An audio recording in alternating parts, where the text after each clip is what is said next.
ଯଦି ଆପଣ ନିଜର କମଜୋରିକୁ ସୁଧାରିବେ ତାହେଲେ ନିଜକୁ ବଦଳାଇ ପାରିବେ, ତାହେଲେ ଜୀବନରେ କୌଣସି ତାକତ ଆପଣଙ୍କୁ ରୋକିପାରିବ ନାହିଁ। ତ କନ୍ୟା ରାଶିର ମାନଙ୍କ ପାଇଁ ବହୁତ ଇମ୍ପୋର୍ଟାଣ୍ଟ ଅଟେ ଏହି ଭିଡ଼ିଓ।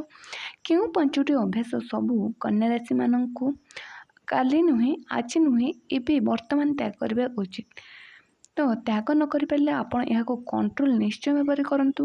ସକ୍ସେସ୍ ହେବାକୁ ଚାହୁଁଥିଲେ ଆପଣଙ୍କର ଲଭ୍ ରିଲେସନରେ, ଷ୍ଟଡିରେ, କ୍ୟାରିୟରରେ କିଛି ବି ହେଉ, ଏହି 5ଟି ଅଭ୍ୟାସ ସବୁ କ୍ଷେତ୍ରରୁ ଆପଣଙ୍କୁ ତ୍ୟାଗ କରିବା ନିହାତି। କନ୍ୟା ରାଶି ଆପଣଙ୍କ ରାଶିର ସ୍ୱାମୀ ହେଉଛନ୍ତି ମର୍କରୀ ବା ବୁଧ।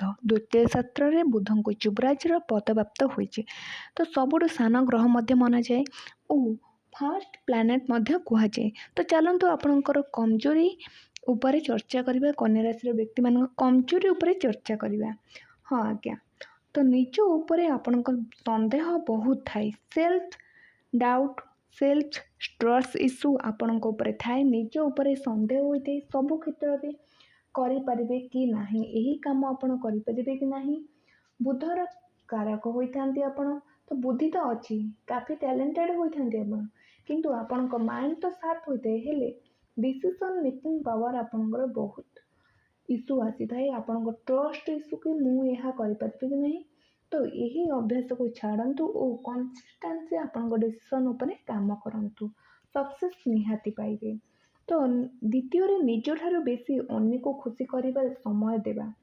ତ ଅନ୍ୟମାନେ ନାରାଜ ନ ହୁଅନ୍ତୁ, ଏଥିପାଇଁ ଆପଣ ସମୟ ଦିଅନ୍ତି। ତ ଅନ୍ୟମାନଙ୍କୁ ସମୟ ଦେବା ଭଲ, ହେଲେ ଅଧିକ ସମୟ ଦେଇ ନିଜର ଯତ୍ନ ନ ନେବା ଏହା ଏକ ଖରାପ ଅଭ୍ୟାସ।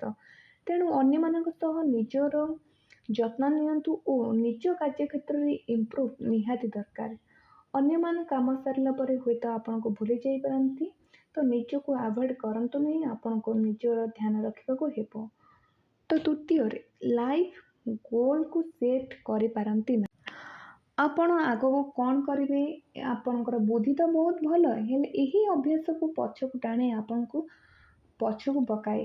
ତ ଆପଣ ଗୋଲ୍ ସେଟ୍ କରନ୍ତୁ ଓ ତାପରେ କାମ କରନ୍ତୁ, ନହେଲେ ଆପଣ ସର୍କଲରେ ବୁଲୁଥିବେ। ଆଜି ୟାକୁ କରିବେ, ପୁଣି ତାକୁ କରିବେ, ପରଦିନ ପୁଣି ଆପଣ ପଛକୁ ଫେରି ଆସି ପୁଣି ସେହି କାମ ଆରମ୍ଭ କରିବେ ଯାହାକୁ ଅଧା ଛାଡ଼ିଦେଲେ।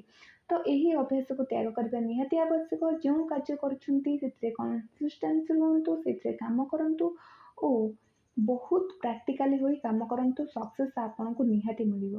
ଅନ୍ୟମାନେ କ'ଣ କହୁଛନ୍ତି ତାହାକୁ ଧ୍ୟାନ ନ ଦେଇ ଆପଣଙ୍କ କାର୍ଯ୍ୟକ୍ଷେତ୍ରରେ ପୁରା ଫୋକସ୍ କରନ୍ତୁ। ଚତୁର୍ଥରେ, ଆପଣ ନଶାରେ ପଡ଼ିବା। ନଶା କୌଣସି ବିଡ଼ି, ସିଗାରେଟ୍, ପାନ ନୁହେଁ। ଆପଣ କୌଣସି କାମରେ ଅତ୍ୟଧିକ ଇନଭଲ୍ଭ ହେବା, ତାକୁ ମଧ୍ୟ ନଶା କୁହାଯାଏ। ଅନଲାଇନରେ କୌଣସି ହାବିଟ୍, ଅଧିକ କୌଣସି ଜିନିଷ ପ୍ରତି ଆଡ଼ିକ୍ସନ୍, ଏହି ଜିନିଷରେ ନଶା ଆପଣଙ୍କୁ ବହୁତ ପଛକୁ ନେଇଥାଏ।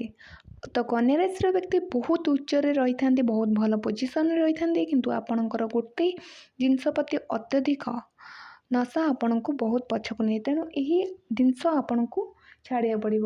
ତ ପଞ୍ଚମରେ, ସାମ୍ନାବାଲାକୁ ଏକ୍ସଟ୍ରା ବିଶ୍ୱାସ କରିଦିଅନ୍ତି, ଟ୍ରଷ୍ଟ ବ୍ଲାଇଣ୍ଡଲି ଟ୍ରଷ୍ଟ କରନ୍ତି, ଯାହାଦ୍ୱାରା କି ଆପଣ ପଛରେ ଧୋକା ଖାଇପାରନ୍ତି।